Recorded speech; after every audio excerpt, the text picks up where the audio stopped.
So, all right. Uh, Next up is just an overview of the regulatory framework. I think most people has an idea, but sometimes all the puzzle pieces don't fit together as we expect. So, in an overview, I do start at some of the acts and standards. It's probably a long way back.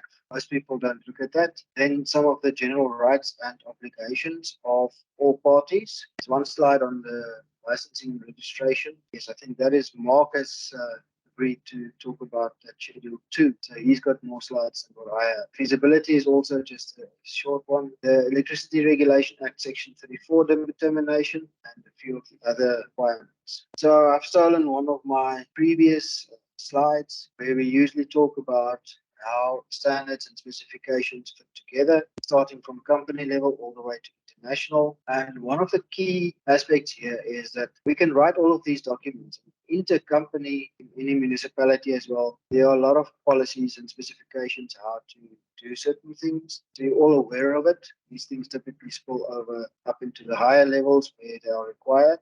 Industry is NRS and national SAPS documents, but none of these documents really mean much unless there are two possible solutions to this. One is they are enforced by a regulatory body or by law, like acts. The other is that they are included in a contract where two parties have agreed that they will meet those requirements. So for that, let's just quickly look at two of the key acts in the electricity industry. The first one is the National Energy Regulator Act from 2004, and the purpose was to just get NASA their responsibilities, authority. Now, previously, most people might remember that we had NER, just the National Electricity Regulator, and with this act, it was combined into a single body for electricity, pipe, gas, and petroleum industries. So that's the whole purpose of this act, to establish the National Energy Regulator. This is also referenced in the Electricity Regulation Act, which really talks about everything in the electricity supply industry from a legal and a law point of view. Here, Chapter 2 or Section 4 is some interesting or important information. Powers and duties of the regulator. Now, the regulator is established in terms of the Regulator Act, and the powers and duties are provided here. Two key clauses. They must register persons, which can also refer to companies, so it's legal entities, who are required to register with the regulator, where they are not required to hold a license. That links back to the Schedule 2. This is also an important one. They have the power and duty to issue rules designed to implement the national government's electricity policy framework, as well as the integrated resource plan and this act. So if we go back to two slides before, here we spoke of policies, procedures, specifications, and standards, but we've also spoken a lot about the grid code. I'm sure everybody's heard of it quite often, but it's not in that pyramid. And the grid code really comes in through this part. Because NERSA doesn't write it themselves, they appoint people to do the writing of these documents, and then they also enact it in terms of this. It then becomes as binding as our laws. Another important act is the POSH Act that we often talk about in terms of low voltage installations. That doesn't just disappear because we are now talking about large installations. There's always some part that is actually still connected at LV, and you still have the 10142-1 that is applicable. The 10142-2 is applicable for higher voltages. It's up to 3 megawatts and up to 22 kV, but that is not enacted in any of these documents from either the regulator or government, but it's still a very useful document. Another one is the SANS 10108, which is applicable part to when you have battery installations, because there might be some gas or hazardous locations. Then we're talking embedded generation. Everybody here knows about NRS 097, and there's always questions about them. 5-day training, we really focus on this part 2, which deals with LV, smaller than the part 1 was planned, doesn't exist yet. It was meant originally for larger than 100 kVA, but that was the grid code, and specifically the grid code for renewable power plants really took up a part of this role. We have a lot of the guidelines there, and this number here, some of you might recognize ESCOM doc interconnection standard for generators. That we will discuss tomorrow afternoon. Our guest speaker, who is also the author of the latest revision, will come and give us a brief overview of this document. So the grid code, yes, it's a big set of documents covering various aspects, and they're basically divided into chapters, where these chapters would be, in essence, they refer that as a grid code. That's for generation and transmission. And then the distribution code be another chapter. Each of these has various sub-chapters. Then we've got the code for renewable power plants, and fairly recently, past year, that the battery energy storage facilities code was also released. I think that was very much in a hurry because Eskom had to start installing battery storage facilities. That's very similar to the renewable power plants code in the aspects. I have actually seen the draft, but there's still a lot of work that's going to happen. There's a draft generation code. Because renewable power plants codes is that's just for renewable energy. So coal plants, etc., are not covered by this. And there's most of the requirements are in this generation code. The idea is to merge these two into a single document, and also to merge the requirements so that it's sensible. It doesn't help having a biogas 10 megawatt generator with different requirements to a small open cycle gas turbine, which could be running off diesel or something. The requirements should be the same, because from the grid perspective, they should look very much the same. Okay, so the purpose of the grid code is to define the rules for the industry. From the preamble to the grid code, it really just talks about the transmission system. It defines the reciprocal obligations of industry participants around the use of the transmission system and operation of the interconnected power system. Industry participants would be, in the first place, generation, the transmission network owners and operator, the system operator, as well as customers. So traditionally, your industries, the municipalities who or distributors who connect to the transmission system, as well as other generators, independent power producers. This is applicable to all people, all parties in the entire grid code. So the grid code, in essence, gives the rules of engagement, and these are mostly technical rules, but there's also how should communication and things like that be managed. So the grid code is to ensure accountability of all parties, open access to the networks. There's the minimum technical requirements for both customers and your network service providers. What's the system operator's obligation to maintain integrity of the power system? What are the obligations of the participants? In essence, safe and efficient operation. Then relevant information that has to be made available to and by industry participants. So that's the communication between parties, technical cost drivers, and pricing principles. This is mostly for any provider, but that is fairly transparent.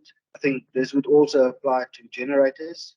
The IPP government procurement program, that information is highly confidential and managed between basically government and IPPs. So what are we still requiring? This grid code is such a big set of documents. What do we still require? There are technical rules, but there are no technical specifications.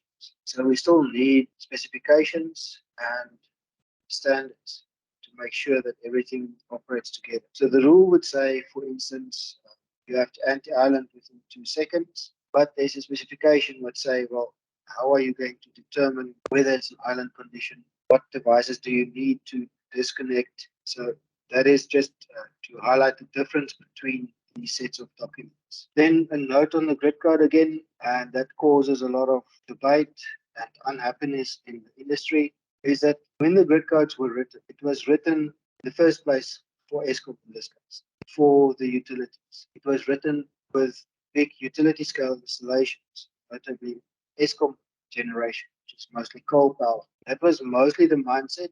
To a large extent, Eskom had been able to make people available to start writing these requirements. So what are they going to write about? What they understand, what they know, which is Eskom. It is based on the international standards, but how this interacts with specifically smaller installations, especially when we get to the behind the meter installations, customers. There are no clear guidelines in the grid code. We have informally some feedback on how it would be applied. The bottom line is the grid code is a requirement. It's a legal requirement for any generator. You can't get away from it. So some people saying, well, I'm never exporting. I don't need to be grid code compliant. Unfortunately, that does not apply. We can talk about some of the offline, probably financial impacts, for instance, in the tariffs, if they have to supply, for instance, reactive power. I know of some places where the generator is actually penalized. Eskom asks him to supply reactive power. And that is definitely not the intention. That's for behind the meter type installations, where they also have a power factor requirement for the consumption side. Also, I'm talking about a combination installation or the hybrid installation, but where you have, for instance, PV and battery storage together. There are some discrepancies between the renewable power plant code as well as the battery energy storage code. Right. General rights and obligations of distributors and customers. Well, distributors are looking more at the distribution code. So in the first place, they have an obligation to allow fair access to it. So just because you don't have a policy or a bylaw or procedure in place yet, that is not a valid excuse not to have somebody connect. It has to be based on technical or safety problems. And then typically you won't say you can't connect. You'll say, well, as the network stands now, it cannot accommodate this generation. You either need to do this, that, and this, and then the customer can be connected. Along with this, they have to provide the necessary information to the customer. So what is the process? What information is required from the customer to make sure that this process can happen? And the idea is also to tell them, listen, this is the process that we're using and what are the time frames. Now, the guideline that was shared to a large extent provides the proposed process as well as, so that's information that you can give to the customers. This is basically the process to follow. And if you adapt it, do that to make sense in your own context and give that to the customers. Okay, there needs to be a connection agreement that is signed by both the distributor and the customer. This requires compliance to some of the aspects, typically the municipal requirements, and implicit also grid code. That is a legal requirement. The customer, his obligations are in the first place to design and operate his plant so that it meets all these requirements. Okay.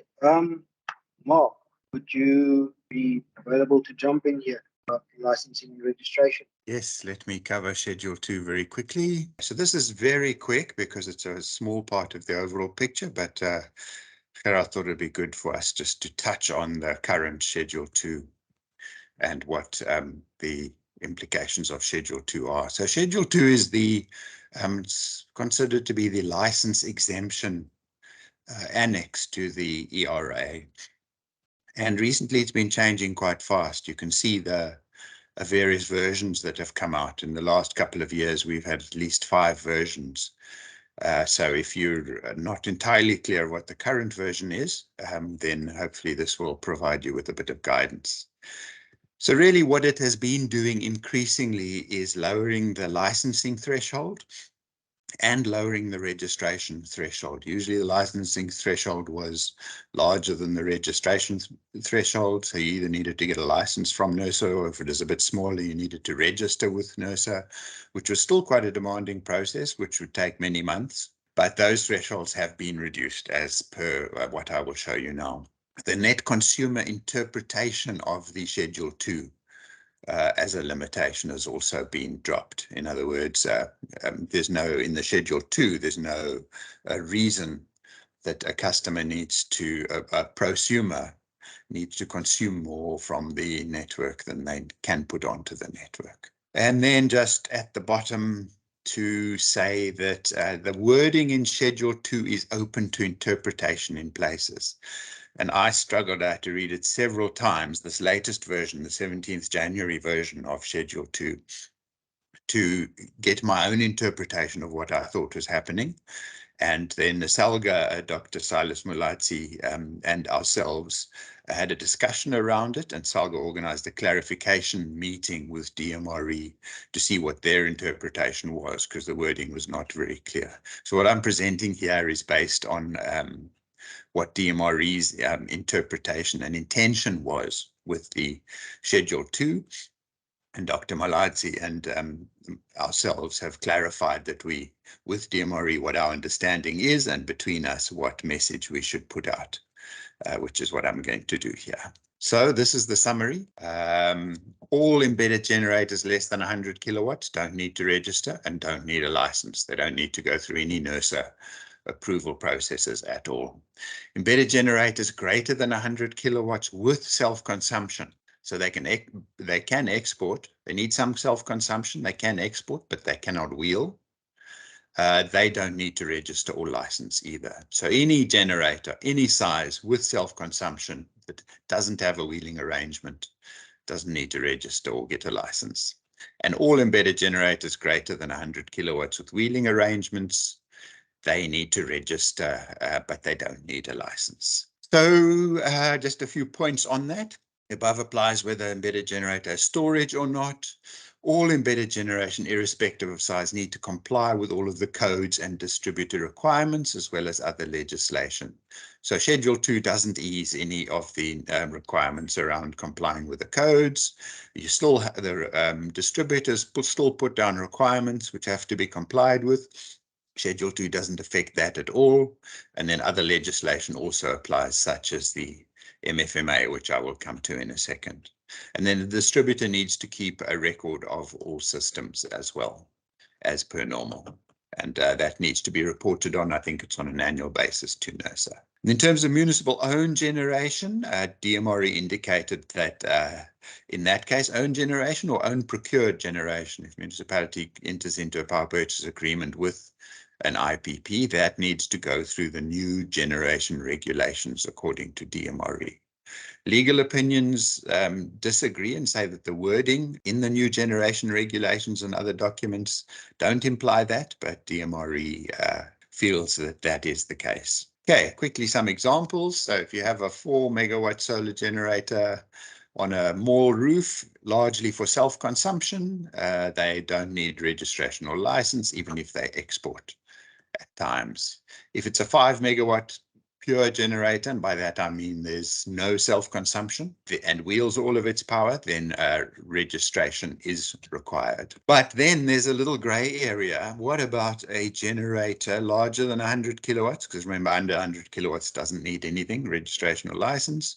What if it's over 100 kilowatts and there's significant self-consumption, but also significant export? So DMRE says this is a gray area and there's no specific guideline given here. But in keeping with the intention of Schedule 2 and DMRE's stated intentions, this is what we recommend. Where there is a wheeling arrangement intended, you register. You need to register with NERSA.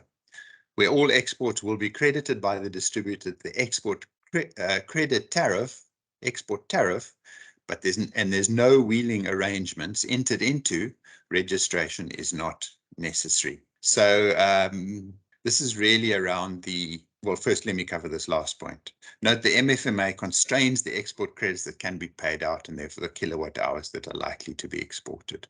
In other words, a generator can't or a prosumer can't export so much that the distributor owes the money as per the export credit tariff. So you've exported way more than you have purchased from the municipality, municipal distributor, let's say, to the extent that on the energy account, the municipality owes you money. The MFMA then kicks in and says, no, either you need an exception, an exemption, or you are not allowed to reach that limit of export because the competitive process, you're then procuring as a municipality considered to be procuring from the generator, and you need to go through an MFMA process, which is transparent, competitive, etc. So yeah, this is what we would say is a sensible way forward based on our input from DMRE. And I think that sort of sums it up, Gerard. So yeah, feasibility of the project, we all actually had a bit of a chuckle on our side on this, because we know that NERSA has not a lot of employees. So if they want to check the feasibility of the project, which they actually have in the application form for registration, that could just delay things quite a bit. Now, I've spoken to a couple of developers, especially with the larger units, is that there's a bank or other funding that makes it possible, and they will check for everything. They won't just give away blank checks for millions and millions of rands without doing proper checks. So I think that is a little bit redundant for NERSA to really check that. Maybe on some of the smaller ones, but I'm not even sure that there's a lot of private investors without good financial savvy would be able to do even 1 megawatt of installation. Yes, back to that later. Then the Electricity Regulation Act Section 34 determination, just as a side note, and I wanted to look at it again yesterday, I couldn't find. So the original 2006 publication of the ERA, this was actually Section 46 that changed to Section 34, I think, in 2008. So this is really talking about new generation capacity, which has to be determined by the minister. Any new generators we want to connect has to be basically follow what the integrated resource plan says. So many PVs, even some other types of generation, as well as according to the timeline. Now, the REAP programs still follow that to a large extent, but I think that is dropping, especially with the load shedding crisis that we have at the moment. The importance of that specific becoming less and less, especially if you can have storage added to your generator, that it really doesn't matter which kind of technology you want to connect to the grid. In the Section 34 and some of these determinations actually says it's applicable to licensed generators. So if the licensing requirement is gone, that is not really applicable anymore in any case. Also, in the determinations, it still says Eskom is the single buyer, which is also, once you allow wheeling, Eskom is, of course, not the only buyer anymore. So if you have a license, Eskom is the buyer, typically what you get through government IPP procurement programs, then these determinations would still be applicable. But they can be fairly flexible, as they can publish them fairly easily. So basically, as long as you're below the licensing threshold, that seems to be not a problem anymore. The biggest thing then that has come back is if you're a municipality and you want to purchase electricity from any of these IPPs, you have your municipal regulations, Municipality Finance Management Act, and also you need to align that with your own development plans. And I think that is something that can locally be done relatively easily. The DMRE, according to some inputs that we've had, still believe ministerial determinations are applicable. Maybe also with the latest recent Cape Town approval to purchase the electricity from IPPs, even from smaller customers, this probably also moves it into more fuzzy domain. Just a few other obligations. Firstly, the distributor has the obligation to ensure the safety of staff and the general public. That is part of the licensing conditions as well. They have an obligation to ensure economic operation, and their own environmental impacts is also important. The customer, of course, is apart from meeting the requirements of the distributor, mentioned, is also environmental impacts. For a distributor that wants to install their own independent power producers, just note that they actually become similar to their own customer. I've spoken about this. Then just a summary of environmental impact assessments. That's the National Environmental Management Act 1998. As a general guide, say that if you have a generator less than 10 megawatts and land area is less than 1 hectare, you don't exceed 33 or 275 kV connection points respectively, then there is no environmental impact assessment required. Then there is a basic assessment that's required into 20 megawatts, slightly larger than 1 hectare, and then above these voltage levels just mentioned, and the comprehensive environmental impact assessment larger than 20 megawatts or any higher voltage infrastructure. Mark, you can correct me here, but I think this basic assessment, they've brought down the approval timeline to about 57 days or something like that, because there are environmental zones that's been defined by the government. And if you're within a green zone, you can go through this process very quickly. If you're in a red zone where they know there are problems, doesn't matter what the environmental impact is, whether it's water or animals or plants, then you may still have to follow the longer configuration process. Just I want to quickly show you that we'll talk about the checklist in the next session as well. But for environmental, we have a checklist here that just looks at the different aspects. Now, in my opinion, it is not the responsibility of the distributor to check whether all of these have been made. It is the customer or the generator's responsibility. They are, for instance, they must have applied to the municipality, or maybe this is government, the Agricultural Land Act, but national building regulations, that still applies, and that would come to the municipality. This is called site-specific land authorizations. That follows standard processes. Right. So all of these, basically, they would just give you the proof that it's been done and signed off by somebody, and you do not need to go into any detail as a municipality yourself. So to summarize, we've spoken about the regulatory environment. This is really going quickly through a lot of aspects, but how do we put it all together?